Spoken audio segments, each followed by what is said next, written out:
Hello, I'm Eddie Mazar, your Crash Out Queen. This is my co-host, Brooke. Hello. And we are your Crash Out Queens. Brooke, how has your week been? I got a taste of the unemployed life because I haven't worked since Monday, and it's Friday. Yeah, viewers, it is Friday. Oh, it's Friday. I keep thinking Friday, I keep it's thinking it's Friday. Thursday because I work tomorrow, but I forget we work Saturdays. No, not me. I had to strike a deal with my boss, so now I have to work on a Saturday. Kayla was really funny my first week of work because I was supposed to go wedding food tasting with her on Friday, but I was working afternoons that day, so I couldn't. So you couldn't go to... Oh my Mm-hmm. god. Oh, and I was like, because that was the day I was working with Liv, and I was like, dude, I could be eating the best food ever right now, and I'm fucking here, of all places. So I was pissed. And then Kayla texted me after being like, I hope you enjoyed your first day, like, enjoy, like, your weekend off, because it was a Friday. And I texted her back, and I was like, weekend off? I work 8 hours Saturday and 4 hours Sunday. There is no weekend off. What are you talking about, dude? That's crazy. That's sad. I'm so sorry to hear about this. Yeah. I said no to Sunday this week. I said no fucking shot. Oh, interesting. Yeah, they can't make you work overtime. I know they can't make you work, yeah. Sundays are overtime. Saturday we are Sunday. forced to work if it gets scheduled. Saturdays aren't guaranteed to get scheduled. But you get time and a half for it. So you get 1.5. Yeah. So yeah, that's been my week. Waking up at 5 a.m., going to work. I still wake up at 9 a.m. despite not having to work. It's not a bad thing. No, I guess not. Anyways, how many topics you got for us today? What's up? I said how many topics you got for us today? 1, 2, 3, 4. Oh, more than usual. I know. And I wrote them all down today. The unemployed life has really been treating you well. I know. It's so good. I have more shifts next week. What's your first topic? Did you see Obama put out his top songs of the year? This is on my list. I think I texted you about this. You did not text me about this. I tweeted it at you. Yes, I did. I sent you. Oh my god, did you send me a tweet? Because I didn't see it. Yeah, I sent you in our DMs today. I think I said something in the lines of like Obama queening out to Abracadabra is fucking hilarious. It's asking me to create a passcode for my X chat. Okay, that's what I had to do last week. Remember, or maybe 2 weeks ago, whatever it was. Whatever it is, it's gonna wait. Yeah, I said something along the lines of like, Obama having a K-pop song and Abracadabra and queening out is so funny to me. He's got Lave on there, and he's got fucking Chapel and Gaga. Oh, I didn't read all that. What are we talking about? I saw Abracadabra and just started laughing on the line. I was like actually laughing. The Giver, Silver Lining, and K-pop song. Girl, imagine he's got Class Clown on there. Girl, if he's got Class Clown on there, it's over. Obama's in his feels. Obama feels like a Class Clown. Oh my god, guys. He does. He's our special little angel. Yeah, Obama kind of fucking sucks, but I like that it's most likely because he has daughters, right? So he hears this I actually don't even think that's true. I think. Do you think he's just doing it himself? You think he's just going up on the internet? He's like, oh, yeah, this is trending right now. I think I unironically think that Obama wants to be like really like current day mindful and active. So I think he kind of like forces himself to. You know what I mean? I feel like he seeks it. Like any man. Huh? Like a man. What do you mean, like a man? What? They want to no, like an old man. Like they want to be hip with the kids these days. I don't think old men want that. Some men want to be hip with the kids these days. Which men do you know that want to do that? Name them. My dad. My dad? My dad.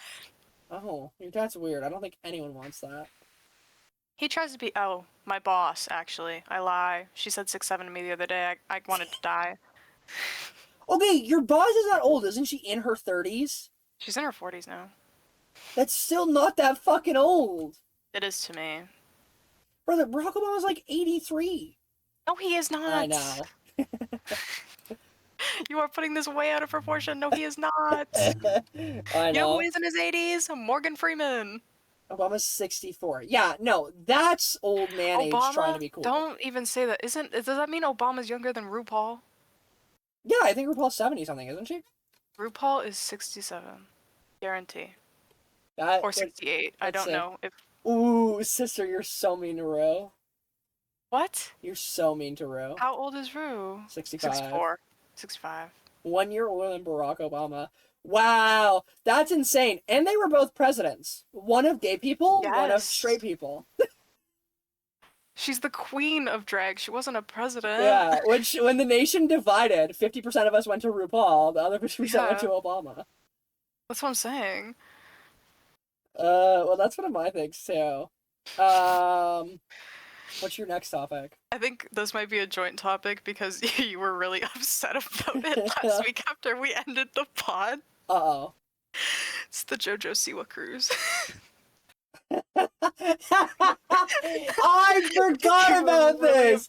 You were really upset about it. Oh my after god, we yeah. got off. So, for reference viewers, the literal hour me and Brooke stopped recording the pod, Jojo Siwa posted that she has made a dedicated Jojo Siwa cruise. I don't remember who she's partnered with, but she's partnered with a Royal cruise Caribbean, line. probably.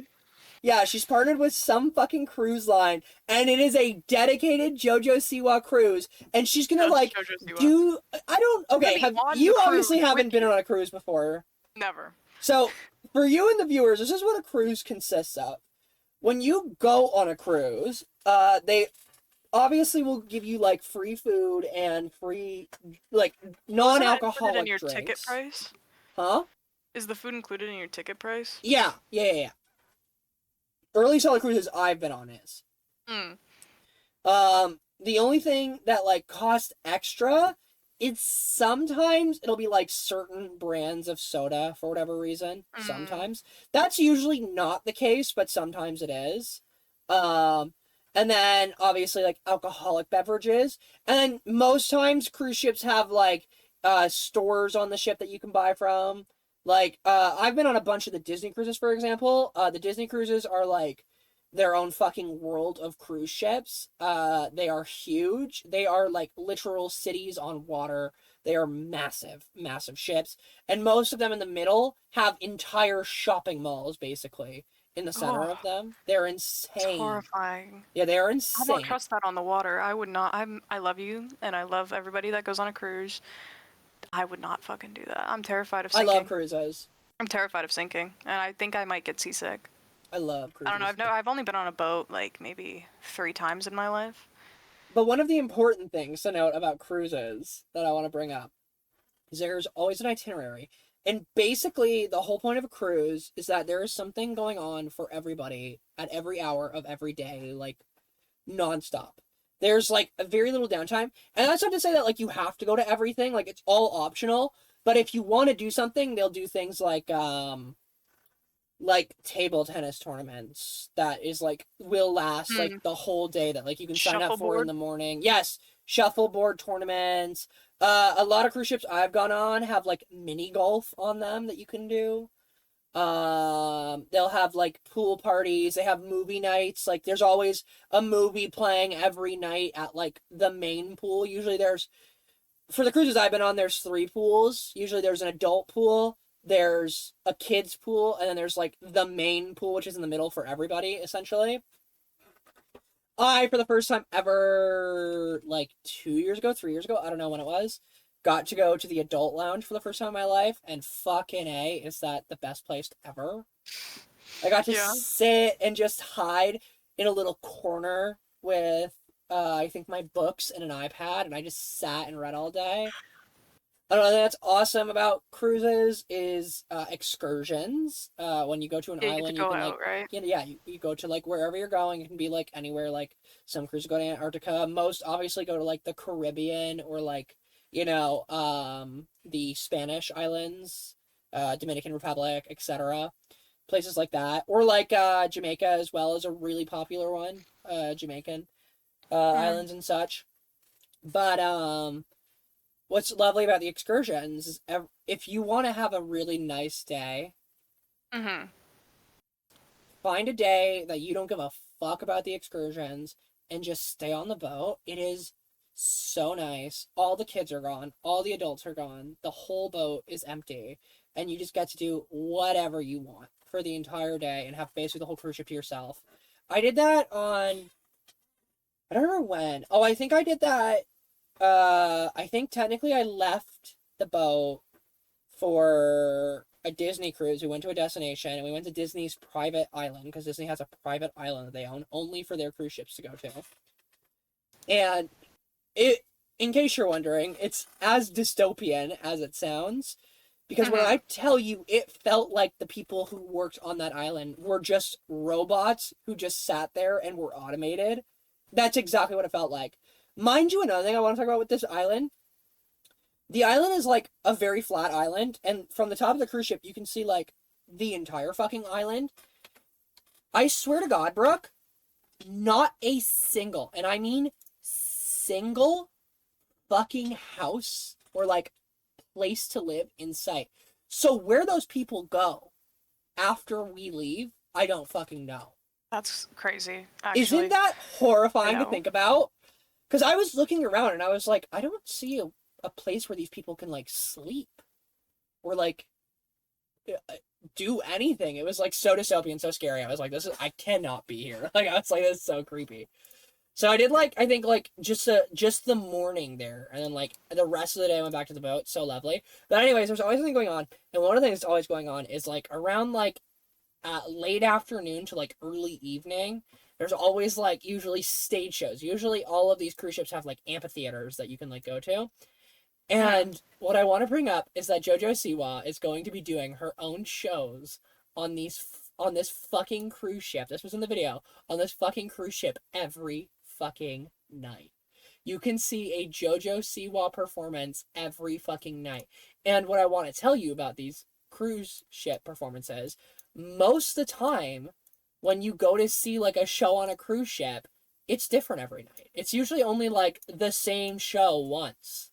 Which means that like Jojo Siwa very well might have an entire week's catalog of different performances, different things. And like these shows aren't just like 5 minutes, by the way. They're like 45 minutes to an hour. It's like an actual concert. Yeah. Yeah. There's supposed to be stage show. So like Disney would do like off-Broadway like versions of their movies, for example, or like general like music shows, like stuff like that. So that means Jojo Siwa is like performing every night for like 45 minutes to an hour, and she's doing like a different show every night. I would fucking kill, dude. We have to go on that boat. I am not getting on a boat. We have to go on that boat if it's for the plot. We record a podcast on the boat. Imagine. On our balcony recording the podcast? Come on. One of my friends actually sent me this same video, but you know what's funny, dear viewer, is that I have Jojo Siwa blocked on TikTok. Yeah, I sent the video to Brooke, and Brooke goes, I can't see it, and I instantly in all caps go, unblock Jojo right now! And I was like, damn, okay. And then I unblocked her, but they wouldn't show up. It was just like, this video is like unavailable or something. Yeah. And I was like, which video is it? Yeah. It's Jojo. God, I wanna be on that boat so fucking bad. On that boat. I wanna be on that boat so fucking bad. You can be like the news reporter on scene. Yeah, I video call you and I record it, and it's just us talking about. I'm talking about my Jojo Siwa experience. You have like merch on already. I've got a Jojo Siwa like branded margarita. Yeah. I'm drinking out of a straw that has a hair bow on it. You're talking about becoming a trad wife. I'm talking about no longer being gay. I don't know, guys. The Jojo Siwa experience, it changes you. It changes you. Holy fuck. What's your next one? You're gonna hate me for bringing this up. Oh, Brooke. Brooke, I just worked an 8-hour shift. I can't feel my hands. Don't do this to me. I don't know why I find it so funny. But it's the Will and Jonathan hot pot meme.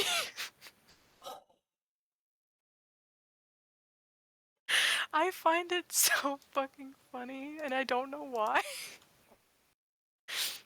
It's the most Mom, can we unfunny have thing to hot? ever hit the fucking internet, and that's what you're bringing to me? Are you fucking kidding me? Do you know what was a horrifying thing that happened recently? Yeah.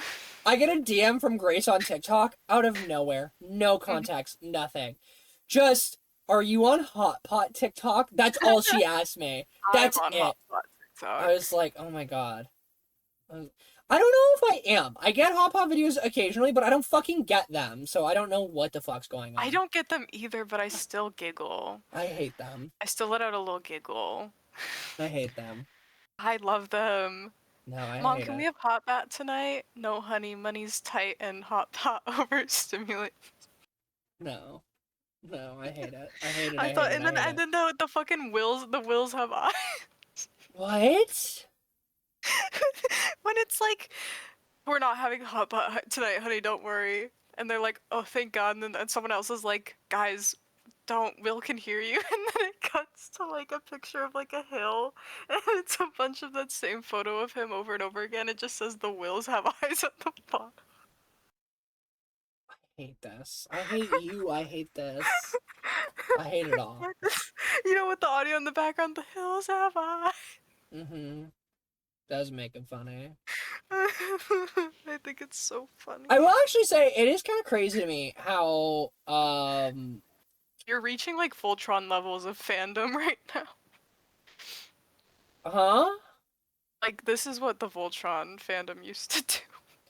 Yeah, I was gonna say it's kind of really interesting to me I don't want to say like virality because it's not really the right term, but the kind of unique virality in which Stranger Things is hitting right now. Because let's get it straight, like Stranger Things has always been viral and it's always been mainstream. But this time around, it feels really different. Like you said, it's more like Voltron in the sense that like it feels super super tight knit, but it's not at all. You know what I mean? Oh, like it's crazy. It's massive. It's huge.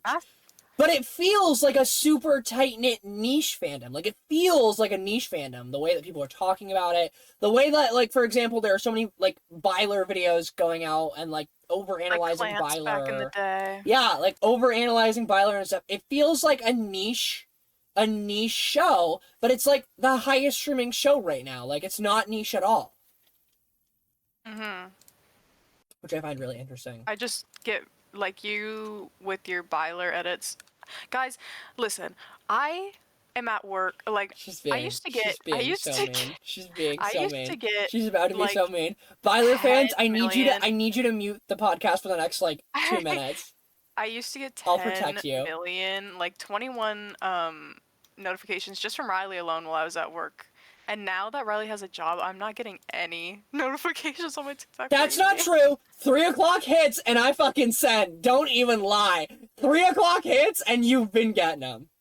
Yeah, but I'm like, I'm sitting there and I'm like, wow, I feel so like unloved because nobody's sending me videos because you were the only person sending me anything during the day. So I would just sit there and I'd be like, oh, where's all my notifications? Riley has a job now. Update. Still obsessed with Byler. Update on Still that. obsessed with Tyler. Update on that update. Bitch, Lizzo also is a Byler fucking addict. Lizzo is also a Byler Bitch! addict. This is it! This is Endgame! I'm telling you! I believe you. I think it'd be so insane. This is the other thing with Byler. I said I did an entire, like, 40 minutes on the pod doing it. I have found out, Brooke, so much more on top of that stuff. Birthday Gate. Oh, yeah, I have heard about Birthday Gate. A good example, speaking of Birthday Gate, at the roller rink, do you want to know what song plays when Will and Mike are in a fight about being just friends? Sombers, how can we go back to being No, friends? it's a song called In the Closet. Hello, Duffer Brothers. Dude! What are we doing today? Dude! When I found that out, I was like, no fucking way. Like, it's insane. It's actually just insane the way that they have been, like, leaning into this, like, long term without me noticing personally, but... Granted, I can't even say that, like, how long it's been, because I literally only watched Stranger Things in November of this year for the first time ever. But I think it's Baby crazy that it's like, first, I big think more so fandom. thinking about it in the context of like, it has been going on for 10 years and they've been hinting at this for 10 years type shit. That's more so what I think about when I think about the fact that this has all been going on for so long. All I can say is that at least nobody is sending the producers glass-filled cupcakes. Yeah, thank That's one God. thing I'm grateful for. I apologize for my fandom. And the actors. And the actors. Yeah, actually, I'd say the fandom's been really good with Stranger Things, unironically, towards like not towards each other, because there's like a civil war going on in the Stranger Things fandom, but at least towards the actors, everyone's been pretty well behaved, to my understanding. No crazies. Okay, before we do your last topic, I'll go through my quick ones too. Mizkif is moving to Kick. Yeah. Did you see this at all? No, but I did see someone collabed with him and they were like, Mizkif, like, and I was like, dude, Bro, get him off your stream. the video that he did to promote it is insane. Firstly, for context, Mizkif said he would never, actually for context, why Mizkif is important if you haven't seen previous podcasts, or you live under a rock and don't know, or for whatever reason you're just not on the side of the internet. Mizkif is and I'm going to use the term allegedly, but I want you to use your critical thinking here.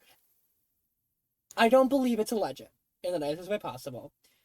Mizkif allegedly is, at the bare minimum, an emotional abuser, if not a physical abuser.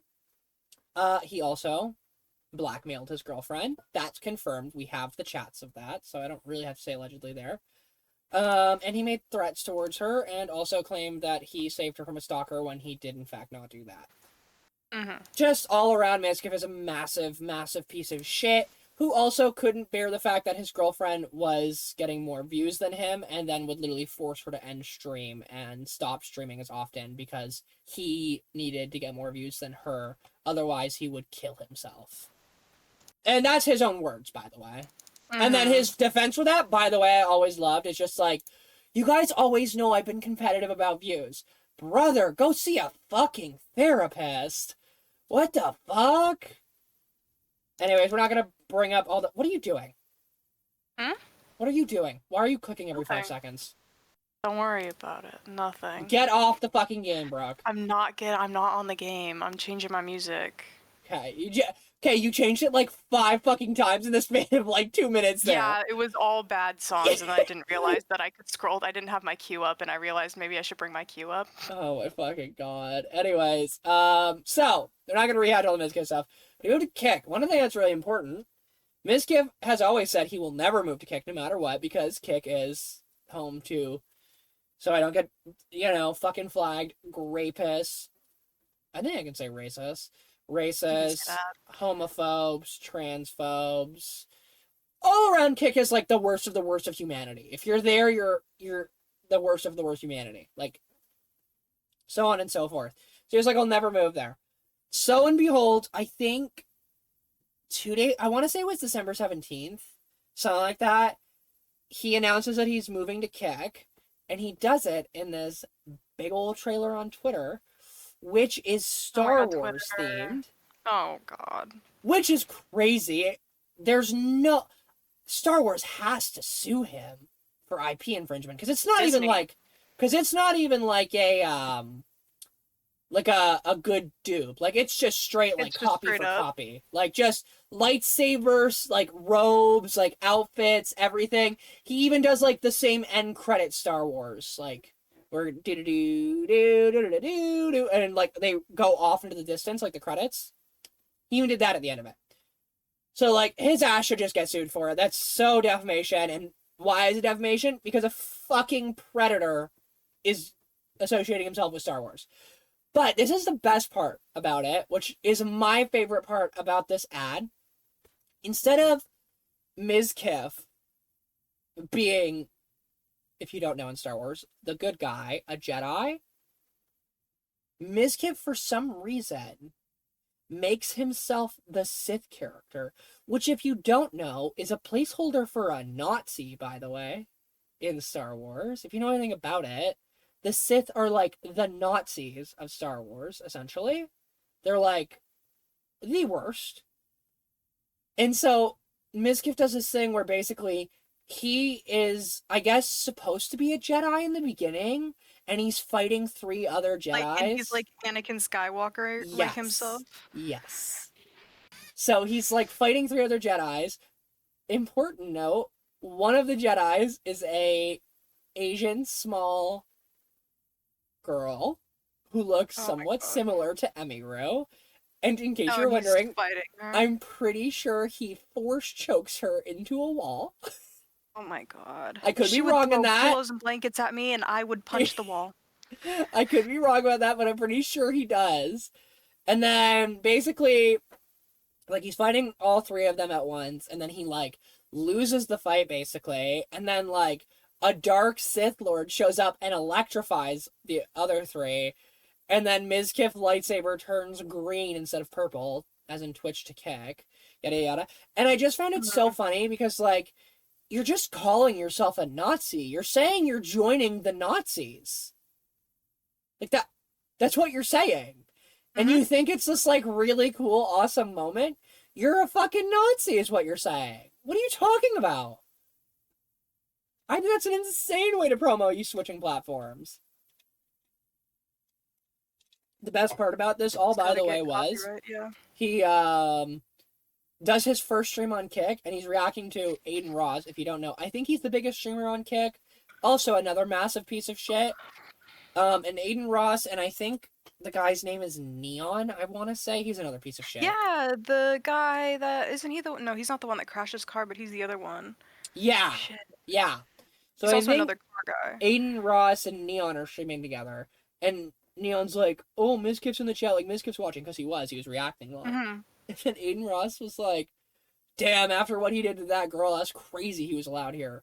Like even Aiden Ross of all people thinks you're a fucking asshole. People think you suck. If Aiden Ross of all people thinks you're a terrible fucking person, I hate to break it to you, you're a fucking prick. Dude. So that's my Mizkif update. What else do I have? Oh, okay.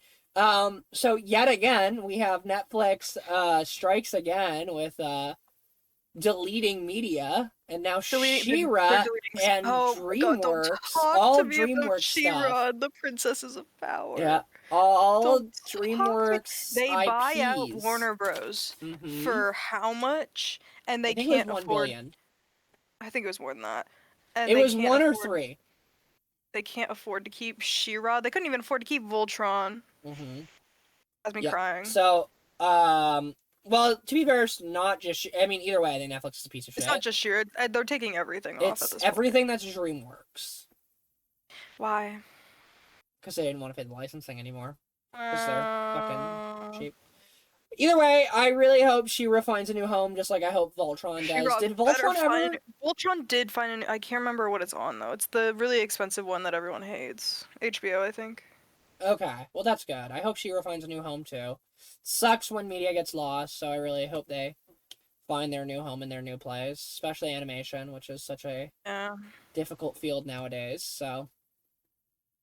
They were actually lesbians. They didn't queer bait us. They yeah, that was lesbians. that's a big thing that everyone's talking about. Is everyone's like, you remove like the one queer show.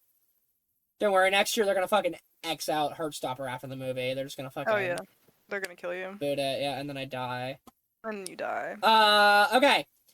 Actually, I realize I have a lot more. So, what's your last topic, and then I'll do the rest of mine. Well, do you want to do it together? What is that?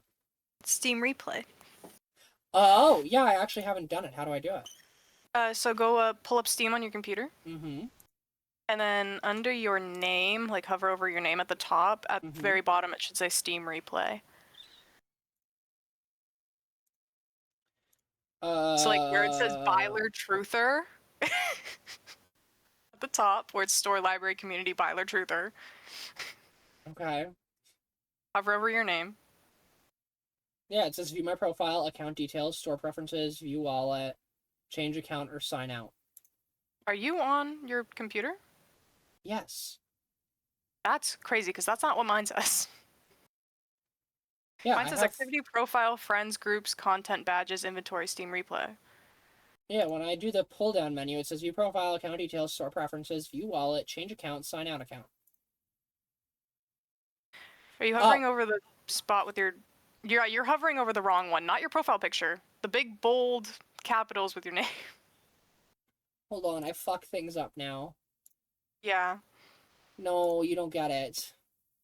So when I said besides store, library, I and community, I put and you it. went on No, the no, other stop, side, stop, stop, stop. You're overstimulating me. Stop it. just like Stop it. Jonathan with the hot pot. Shut the fuck up. What am I doing? What am I doing? How do I fix this? You do. Give me your scream. No, I'm not doing that. Oh. Okay, I figured it out. I Exit can't big. help you. I was Okay. in big picture mode. Okay, okay, okay, okay, Oh, okay, okay. okay. Get out of big picture I mode. hate big So. picture mode. I see Steam, View, Friends, Games, Help.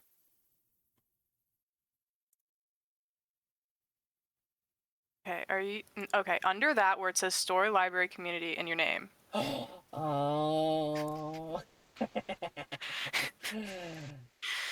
Under your name, hover over your name. Go at the very bottom. Steam replay. Yeah, I see that. Okay, okay, okay. I'm ready. I'm ready. I'm ready. Okay. I'm ready. How many So, games did you play this year?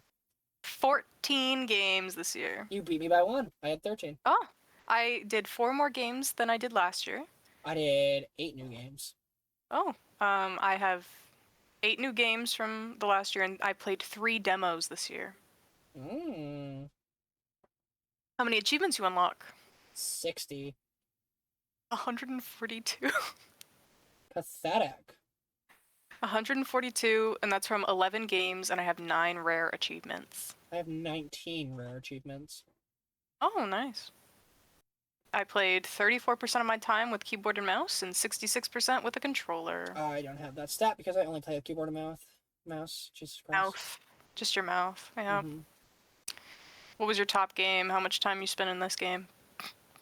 Dead by Daylight. Well, firstly, I have my streak for playing games every day. Where's My that? longest streak was 41 days in a row. Oh, my longest streak was 12 days. My most played game is Dead by Daylight. How With much of your 84% playtime. I have Metaphor v Fantasia with 19% of playtime. I have 419 sessions played total. Where are you? Wow, October was a busy month for me in Dead by Daylight. You are scrolling down, huh? No, I just clicked on the Dead by Daylight. I just clicked on it. Oh. Yeah, you can just click on it. Yeah, I just clicked. My second biggest game was Repo. So We've was played mine. it 19 times together. Yeah. We did? And, well, I might have played it myself like twice. So then like 17. I was gonna say, because I've only played it 18 times, so... I might have booted up once myself then. I don't know. Gosh, you're such a fucking loser. Anyway. Hades 3. Hades 3. Hades 2 is my third place with Mine 16%. is Marvel Rivals, which is crazy. Oh. I just crazy. don't play on Steam because I don't play Overwatch on Steam, so this would be very different if I yeah. played Overwatch on Steam, but I only play Overwatch on Battle.net, so. Look at your little pie chart. Oh, there we go. What the fuck does any of this mean? So I played 50%, 6% of my plays were new releases. 8% of my plays were recent favorites. 6% were new releases, and then 86 were classic games. I have 7% classic games and 37% recent favorites. What's your spider graph? So I have on my spider graph horror, rhythm, zombies, surreal, JRPG, and choices matter. Jesus Christ. And horror is somehow breaking the chart. Yeah, my horror is too. My biggest ones are zombies, choices matter, and JRPG. My rhythm and surreal are pretty low. And I think the zombies is from us playing Left 4 Dead together. Yeah, I would assume so. I have Battle Royale, Hero Shooter, Tower Defense, Zombies, Horror, and Online Co-op. Okay. My largest being Horror, my second largest being Co-op, and then my third being a mix between Hero Shooter and Zombies, which, yeah, is probably us playing, or not Dead by Daylight, whatever the fuck it's called. Left 4 Dead. Left 4 Dead. JRPG is definitely being pulled by Metaphor right now. Let's take a closer look. Oh, yeah, I guess it does show up down here. But yeah, you could have just clicked on it, so... I took a very big break from Metaphor from July to October, and I started playing it again in November. Mm. So I bought the game in May after we graduated, I think. Mm-hmm. And then I just kind of had to take a little break. But I got 17 achievements for it. By the time this came out, I've unlocked like Wow. 5 achievements since the Steam replay came out because I've been playing I Metaphor. only played Dead by Daylight in October and December so far. Wow. You skipped November? I feel like you're always playing Dead by Daylight. No, but I have other games. Like we played Left 4 Dead and we played Peak in Oh, November. yeah. Oh wait, no. Where is? Oh no, sorry. I played fucking Dead by Daylight and Repo in November. My biggest spike for Repo is May, June, and July, steadily going down, and then a little peak in November. Yeah. I spent a lot of time in Hades 2 once it came out in October, though. Well, that's my Steam recap. Nothing really else to note. So. Oh my god, Madoka Magica's on here too. Curve. 10 games, and altogether I had 114 sessions. Well, there's our Steam recap, kiddies. Yeah, my longest day streak was 12. I'm not that goated, I guess. It gives you a little breakdown of all the games you played each month and how much that took up the time in that month. At the bottom. Metaphor has taken up 100% of my time in December. Right! So what? I was Googling something for a later topic because I was curious. Oh, okay. After we're done. After we're done. Yeah. Say again, sorry? The one, huh? What? You can see. Did you see all your little graph at the bottom? Yeah, of, it's like, nothing of breaking up note. all It's your fucking stuff? Dead by Daylight, Dead by Daylight, Dead by Daylight, Dead by Daylight, Dead by Daylight, I guess. I love mine. It's all Hi-Fi Rush, Madoka Magica, Gay. these two. Hello. Okay. Gay. You like Madoka Magica. I find it kind of boring now. I like Madoka Magica. Oh, grid view. Oh, gross view. Mm-hmm. Okay. Anything else about Nope. Steam or any other topic? Steam replay. Do a cute thing. Dua like Lipa? Spotify does. Oh, Dua? Do a cute thing that Spotify does. What do you mean by that? Like, give me a little like slideshow. Don't just make me scroll. Give me a little slideshow. No, I like the scroll. Yeah. Anyways, Cool. I'll blast through my topics. Met Gala theme. Never Met talked Gala about theme. it, but it has been revealed. Never talked about it. And I say this because prior to the podcast, I found out Beyonce is saying the Met Gala for the first time in 10 years. Yay. And I'm excited. And I'm super excited because I think this is a really good theme for Beyonce of all people. The theme is costume art, and the description was art within fashion through one's body. So body in fashion and body in art, an emphasis on the body. I think that's really awesome. I think Beyonce's kind of brand has always kind of been dedicated to her body, whether it be like the pregnancy photos that broke the internet to like the Renaissance era where she's like depicted as basically naked on top of a horse to so on and so forth. I think Beyonce is so known for her body and showing off her body and such. So I think it's an awesome theme for her. Also, just an awesome theme in general. I really hope they go balls to the walls. I don't know of any pregnant celebrities right now, but I would love for a designer to invite a pregnant celebrity and do a commentary on like pregnancy and womanhood and motherhood.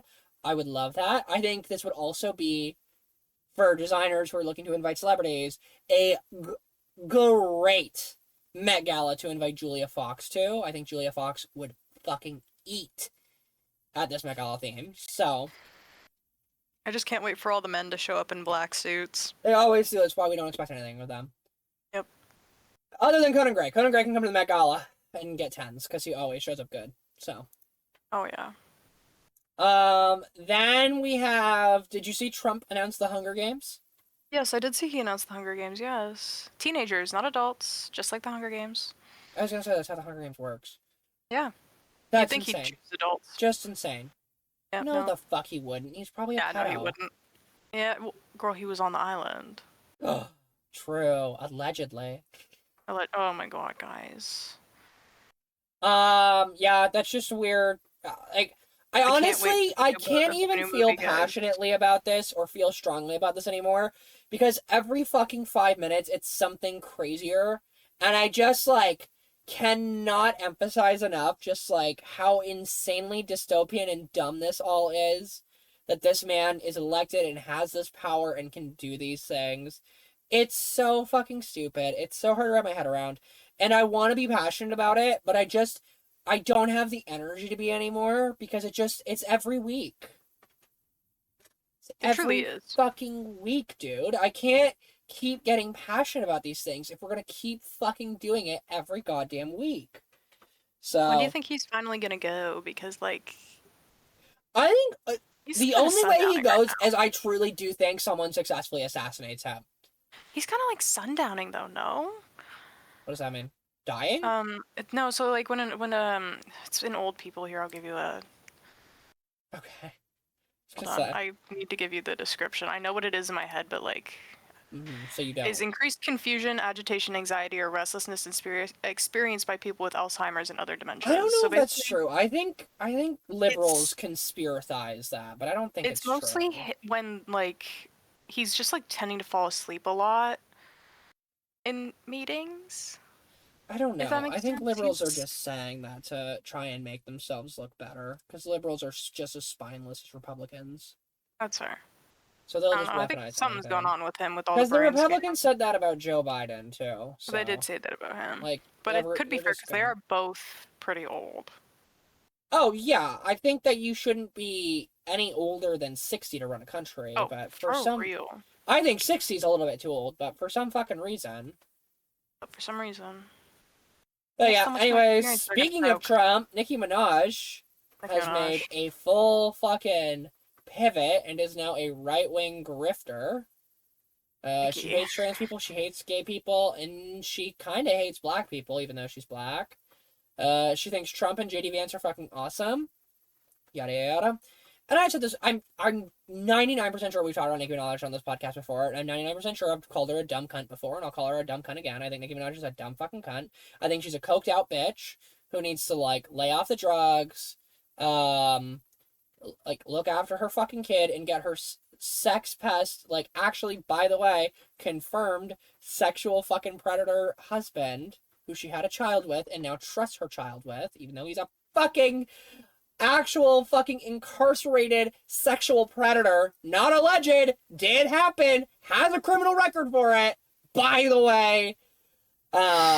She needs to just get her shit together. And my favorite thing about this is Nicki Minaj always uses Chucky memes when when, like, clapping back or, like, quote unquote laughing at the haters. And I was curious. I'm like, Chucky himself is not a queer icon, but I used to like the Chucky movies. And Mhm. very vaguely, I was like, doesn't Chucky have a trans son? And I Yes. Googled it, and guess what? Chucky does have a trans son. More gender fluid, no? Yes, but that's what I mean, trans in general. Yeah, okay. Sorry, I guess son, yeah, I did fuck that up. But yeah, their name is Glenn/Glenda, also known as Yep. Gigi, and is a Yep. prominent queer character in the Chucky Yep. franchise, identified as gender fluid in the TV series, reflecting their journey to embrace both being a boy and girl. Initially named Glenn by Chucky and Glenda by Tiffany, they eventually inhabit one body and later identify as Gigi. And then is Tiffany Valentine bisexual? Why do I feel like Tiffany is bisexual? Yeah, totally. In my mind, she is. If she's not actually In my canon mind canonically. palace. In my She mind is. She's palace. bisexual or Ah. pansexual. Like, so to use Chucky against, like, queer people is so funny to me. Chucky was just ahead of its time, man. Because Chucky's gay. Chucky's sexuality is fluid and complex What can and I not say? confirmed. So Chucky himself is also gay. Girl, Nikki, I know you're Nikki. coked out. I know you can't read properly and, like, you're just putting fingers to a keyboard. But bitch, look things up before you tweet them. Holy Why shit. would we do research before we open our mouths? That's stupid. I'm gonna No, so speak. dead ass. That's crazy. Anyways, we finally have time. I've been meaning to talk about this for like 5 podcasts now, but I always cut it out because it's not like a time sensitive thing. Hmm. If you don't know, dear viewers, recently, but not so recently, like a month ago now, I watched Stranger Things. 2 series. No, because I've Oh. already talked about Stranger Things, my opinions on Stranger Things.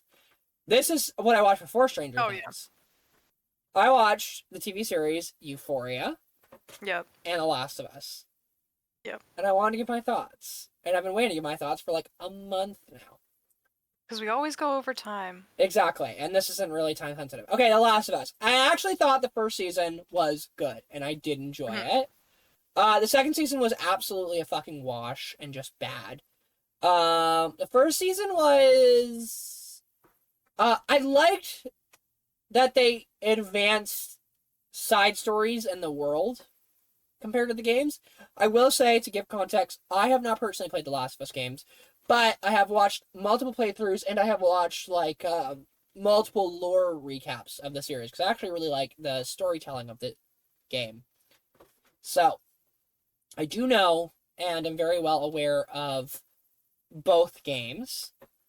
And I, if you don't know, for context of The Last of Us, the second game was widely hated by the fan base. Oh, was it? At least at first. Because, and this is where I tell you, for probably like a 4-year-old game, this is spoilers, kids. So I'm gonna spoil. And it's a It's been big out for a spoiler. while. It's a big spoiler for The Last of Us 2, though. It's big. In The Last of Us 2, the main character who we played as in The Last of Us 1, Joel, Everybody knows those. dies. And he dies in a very graphic and gruesome way. The house door. And then The Last of Us 2 basically puts you in Ellie's shoes. Ellie is Joel's adoptive daughter. And puts you in Ellie's shoes on her basically journey to revenge. And basically, to simplify the game is trying to tell you the narrative that, like, revenge is basically not the answer ever. And basically because the reason why Joel dies, if you don't know, is because in the first game, Ellie is immune to the zombie virus. And so Joel's job in the beginning of the game is to take Ellie to a hospital where they can, like, study her and make an antivirus, basically. Joel does that and gets her there, but throughout it, you know, becomes fond of Ellie and starts seeing her as a daughter because he lost his daughter in the beginning of the plague, whatever the fuck you want to call it, the apocalypse. So he starts, like, seeing her as a daughter figure instead, and Ellie starts seeing Joel as a father figure. And then we get to the hospital, and basically Joel finds out that in order for Ellie, or in order for them to make an anti-vax from Ellie, or even try, like, there's not even a guarantee, but even to make an attempt, because of the way the mushrooms work, because the zombies are all, like, controlled by mushrooms, basically, the only way to make it work is to dissect the brain, because that's how the mushrooms control people, which means that Ellie will die. And so, in what I think is unironically a really brilliant moment in gaming, Joel massacres the entire hospital and saves Ellie. And sacrifices all the lives in the hospital. And I really like this moment, and I actually really liked how they depicted it in the show, too. I think it's really interesting to make your main character, like, make the wrong decision and force it. My biggest thing is I actually like it way more in the game than in the movie, because I really like that the game removes your choice. Because I think we see video games as, like, this is supposed to be, like, my experience, what I'm doing, but also we forget video games are also supposed to be envoys to stories. They're supposed to be especially single-player games, are mainly focused on storytelling. And I feel like so many games nowadays have emphasized, like, player satisfaction and player, like, guarantee happiness, that we've kind of lost that. And that's, like, one of the reasons why, like, for example, I also like the Souls games, is because, like, they kind of force you to do these uncomfortable things. And so I really like that The Last of Us forces you to make the wrong decision. Because maybe you do agree with Joel and then you just have a great time. But if you don't agree with Joel in that situation, that's like a really morally complex thing that you have to face. And you kind of either come out of that like hating Joel or like getting an understanding of Joel. And I kind of like that either way. It forces you to really think about things and feel a strong emotion towards a video game character. I think it's really cool. So I think it's a lot more effective in the game. But I think they did do a good job at it in the TV show. And then where we get to season 2 is in season 2, the daughter of the doctor that was going to perform a surgery on Ellie seeks revenge on Joel and then kills Joel in front of Ellie. And then obviously that spirals Ellie, and then Ellie wants to kill that girl because of that. And it's this commentary on, you know, it's a cycle, it never ends unless someone decides it's over. And I liked the game when it did this. I think the game did a good job at emphasizing Ellie's emotions. And I watched a video commentary about this actually last night, coincidentally, and I think he put it in really good words. I do not remember the channel for the life of me, I'm sorry. But he basically talked about how like he didn't like The Last of Us because it's like so obviously meant to be a video game. And he said he had never even played the video game before, but he was just like, it's so obvious. Because like the TV show, especially in season 2, kind of treats a lot of like character bonding moments as montages instead of like actual character bonding moments. So when Ellie goes on her journey with her friend who eventually becomes her girlfriend, they just like do a montage segment, and then occasionally you'll have like bits and pieces of them bonding, but like no real actual interaction. Just montages of them riding on a horse throughout like fucking apocalyptic America, right? And then like all of a sudden they get to their destination and they both like admit they're in love with each other, and it's like kind of out of nowhere and kind of crazy, and you're like, what? This isn't. I don't really believe this story and this love story. So it's like interesting that they went about it that way. Whereas in the game, you physically are on that journey with Ellie and the girl, and you are listening to every interaction. You are making dialogue choices. You are hearing the dialogue. You are doing these things. You are playing like the same level, for example, over and over again, and hearing like different voice lines for that same level every time you die, type shit. So it like really reaffirms that relationship and does a good job at it. Whereas obviously you can't do that in a TV show. So I didn't like that. And then on top of that, what the TV show does really fucking bad is it makes Ellie look like a total fucking moron, a selfish fucking bitch, and an absolute child and baby, but not in like the way that the games did. Because the games made Ellie feel like a child, but not in like a like brat way. It made Ellie feel like a child in like the her father has been taken from her, she is rightfully angry way. The TV show fails miserably at that and just makes Ellie a brat.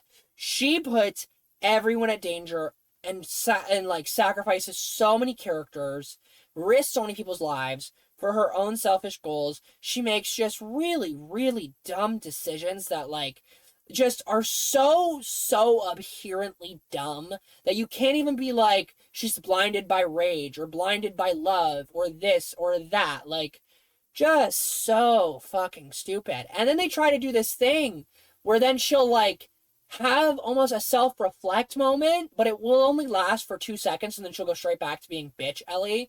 Because like, for example, her girlfriend in the series is pregnant with another man's child. It's complicated, don't fucking ask. But Ellie at one point is like, oh my god, like we shouldn't be doing this, like you should go home, like please go home, like you're pregnant, please keep you and your baby safe. And the girl's like, no, like I'm here to stick it out with you, like I can do this, da da da da. And Ellie's just okay with that, which makes no sense. You care so much for this baby, and like there are multiple scenes where she's like, I want to raise this baby with you, like I want to be this baby's like father, like I want to be with you in this baby, yada yada yada. But then also, instead of swallowing her own pride and just going and doing that with this girl, she still insists that she allows this woman carrying her quote-unquote child in this hypothetical, because that's how they talk the entire time, that she's just okay with that, even though, like, what she says contradicts that, but her actions basically imply that she's just okay with putting this woman that she's in love with and this baby in like severe fucking danger for no fucking reason, really. So it wasn't done very well. And then another thing I didn't like is I don't remember how long season 2 was, but the second game uh basically does this thing where about halfway through the game it swaps perspectives and narratives. And you go from basically like Ellie gets caught by the girl she's trying to hunt and kill. Because Ellie has been slowly but surely like killing her friends who helped her kill Joel throughout the game. And then what ends up happening is Ellie gets caught by the girl and is like captured by her essentially. And then it flips and we basically go from like the start of when Ellie like first like when Joel first died basically like a few days after that. But instead of being in Ellie's shoes, we are now in the murderer's shoes, the girl. I'm going to call her Claire for now. I don't remember what her name is off the top of my head, but I'm going to call her Claire for now, just to make it easy.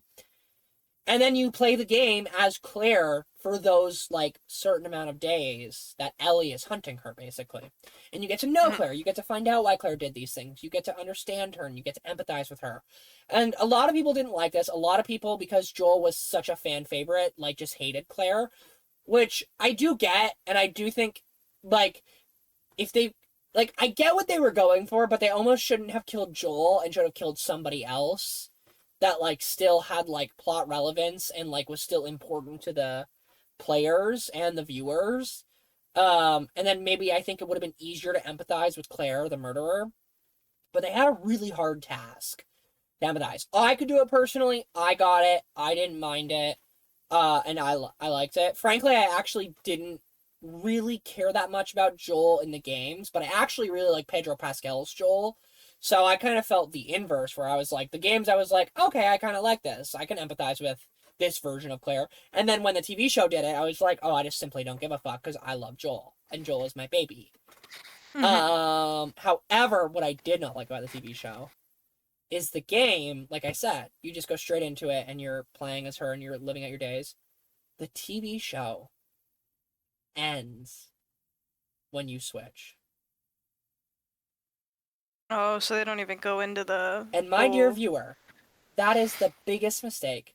Because, in my opinion, you cannot make her redeemable now. Because we're talking like 1, 2, or maybe even 3 years of production until this show comes out. Which means those who were going to give Claire a chance have been left with an unresolved thing and like not being able to see Claire's perspective and now only see Ellie's perspective.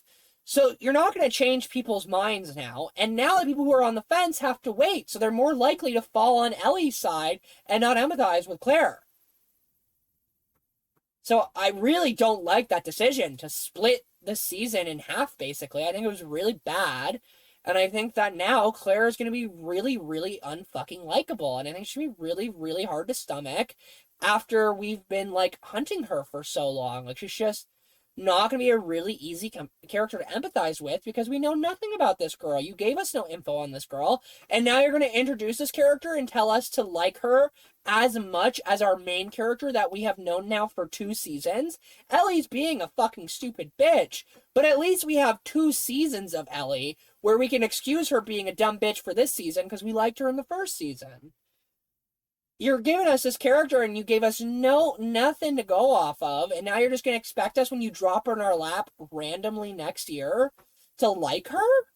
That's just not going to happen. Like, I don't think it's going to work. I think it was really bad, like, timing-wise, decision-wise. So that's kind of my issues with The Last of Us. So those are some fair issues, I think. So I'm just really confused on why they thought that timeline would work. Just take the extra time and just do a full fucking season 2, man. Like, that would have been way better. But anyways, Euphoria. I have a lot of thoughts on Euphoria. Euphoria is a very complex show, and I mean that in the highest of compliments and the lowest of insults. I love Euphoria. I think it's a great show. what is interesting to me is a lot of times one of the critiques Euphoria gets levied at it is that it glamorizes drug abuse or it's like not healthy for young people to watch and it sets bad expectations and stereotypes. Um and I will say you aren't entirely wrong except for the fact that the stereotypes and like those issues only apply to you if you lived like the perfect white picket fence life, if you know what I mean.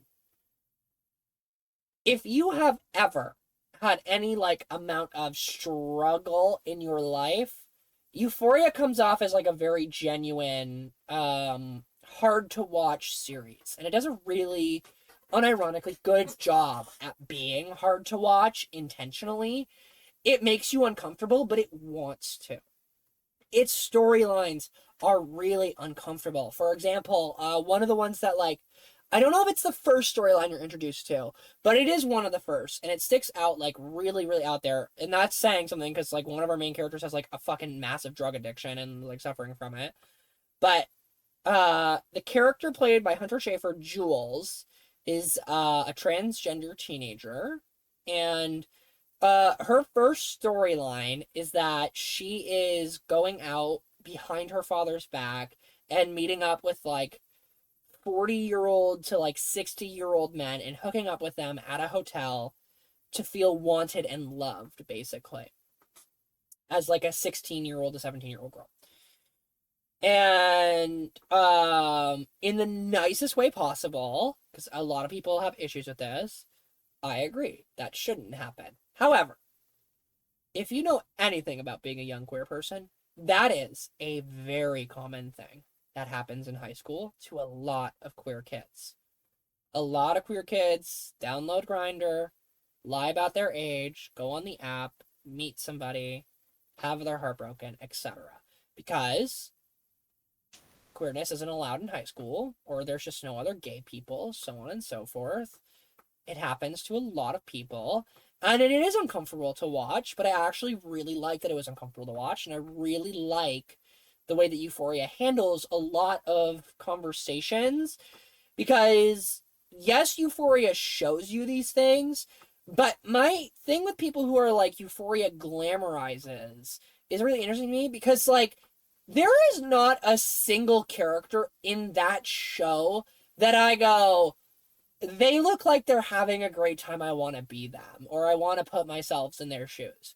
Almost every character in the show, you universally are like, oh my god, I would hate to do that. I would hate to be a part of that. I would hate to do so on and so forth. Like, it's not, there's no bows. It's not wrapped in pretty paper. So I find it really interesting that that's critique. And then I could go on a like 15-minute tangent. When Euphoria finishes airing, I do plan on making a media channel video about it eventually, but it's not going to finish airing until April 2026, I think, so that'll be when that comes out. But I'm going to just go through my bullet points so we can get to music and then call it for the pod.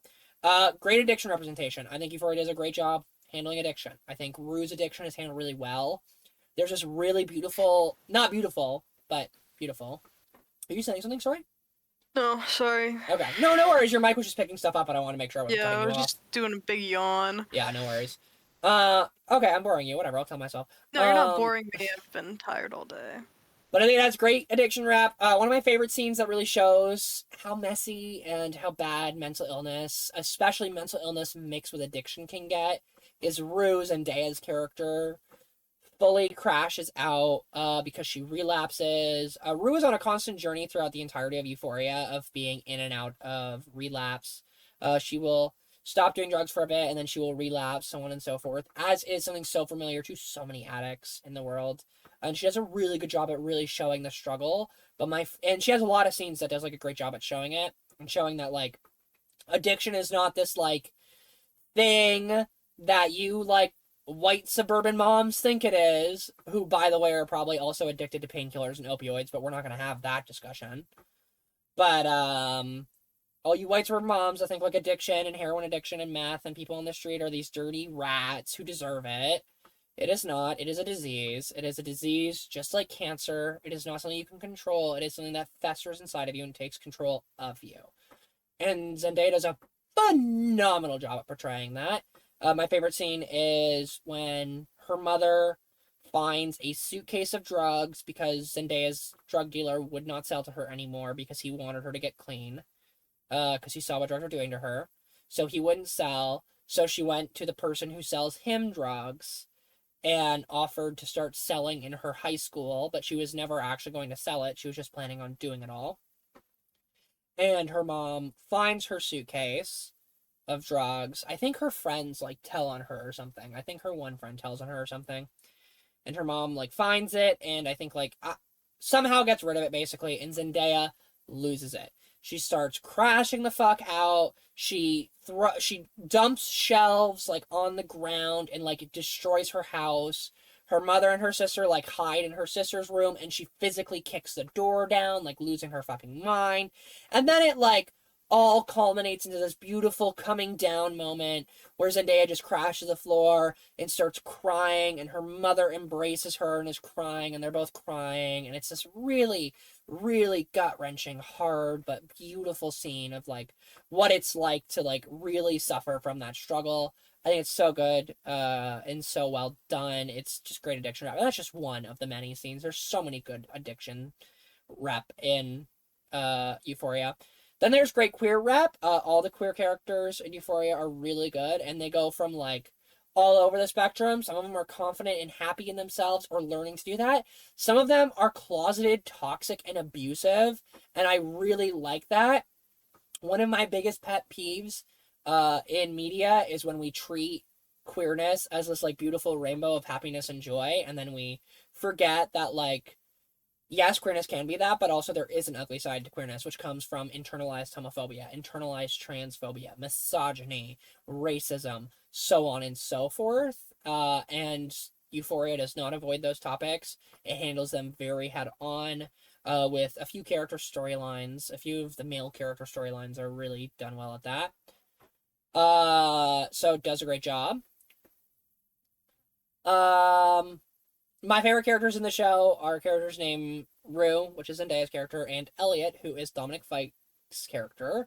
However, I have found out that apparently Dominic Fike character's Elliot is a hated character by the fandom, which I don't understand why, because he is just a sexuality fluid guy who fucks everyone, everything, and is a drug addict with Rue, and he is literally just vibing. He also is the reason why Rue's mother finds out about her drug addiction and gets her to go back into AA and into sobriety.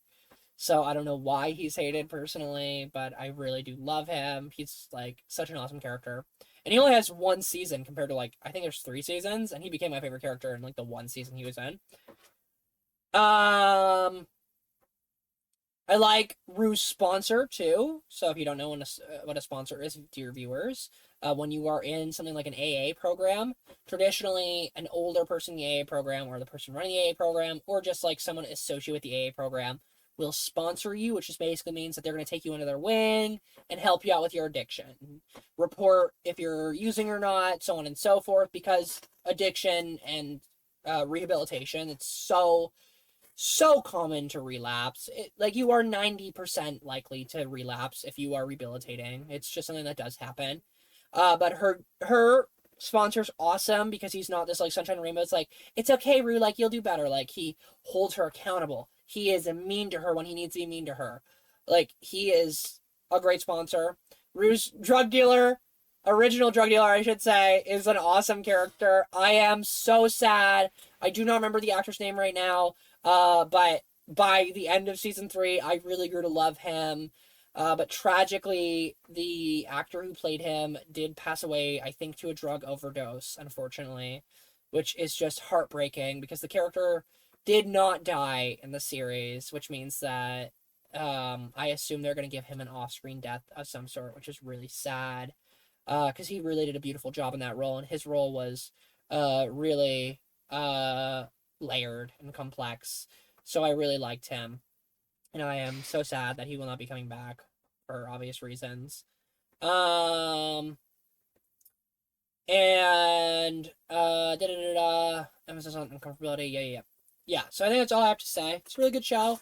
I will say, my biggest thing is, if you plan on watching Euphoria, dear viewer, you need to go into it and expect to be hurt by things. It's not a good feeling show.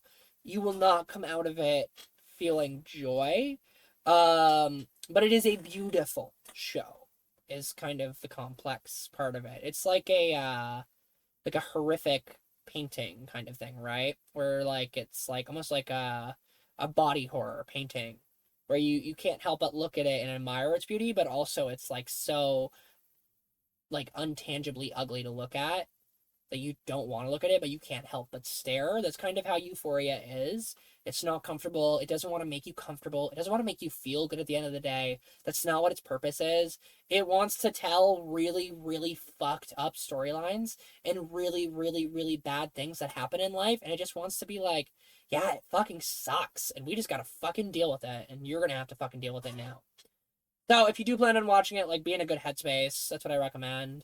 I went into it expecting it to be like this crazy, like insane glamorized drug show. I went into it and I was still shocked. I went into it expecting crazy shit, and I came out of it and I was like, that was even crazier than I thought it was gonna be. So, and then my favorite fucking line from Euphoria, for my final point on Euphoria, is this fucking play about us?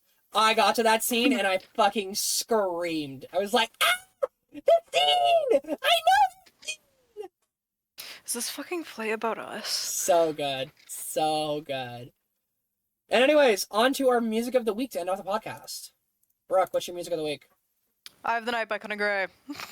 I said it was in my said it was stuck in my head last week, so I got it out. Loaded in the chamber. That's crazy. Loaded in the chamber.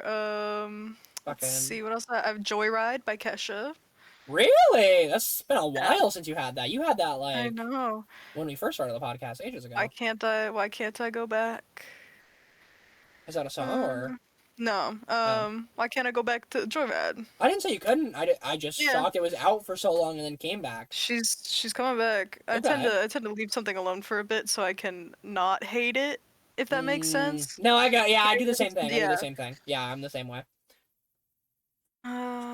What else have I been listening to? I've been listening to Your Love Deja Vu by Glass Animals. There it is. I was like, I'm waiting for the Glass Animals song. Yeah, but you can't go without listening to Glass Animals, I'm telling you. I've been listening to Youth by them too a lot. Okay. And Tangerine as well. Okay. And of course, Hole in the Stars by Maxton Waller because it came out. Everybody go listen to Dungeons and Daddies, not a BDSM podcast. Oh, okay. I had no idea what that was for a minute there. I was like, okay, is that all? What about you? Yep. Okay. Lock-in, twins. We're locking in. End of Beginning by Joe Curie. Yep. Joe Curie. Joe Curie's That's band. him. The Longest Goodbye by Role Model. Mm-hmm. Actor by Conan Gray. Actor by Conan Gray. Stranger by Doja Cat. Okay. And we got Dominic Fike. I've got Mama's Boy, Mrs., and Baby Doll. Okay. Oh, I love you, miss. I'm walking to you, going around, see you in the street. Huh? I Have the Night. Huh? I was gonna say, that's not Mrs. No. That's how it goes. Well, anyways, dear viewers, I think that's me and Brooke done. Good news is actually, because I just realized I kind of lied about our podcast schedule. You lie. Because... Lie just like Papa. I lie just like Papa. You are like Papa! Papa, me want more movie. Because I realize, I'm obviously not working, well, Well, you're not working for a few weeks, right? yeah, so I will not be working over Christmas break. I will most likely be working Christmas Eve if we get scheduled. They still haven't announced that yet. I mean, but we never record on those days anyway. No, but I'm saying, afterwards though, I should have the first 2 weeks of January completely off. We'll see. They haven't confirmed that yet, but we're supposed to be on layoff, so. Oh, okay. Yeah. But other than that, dear viewers, I've been Ozara, your crush out queen, and or Riley, and this is my co-host Baruch, Hello. and we have been your crush out queens. Goodbye. Goodbye.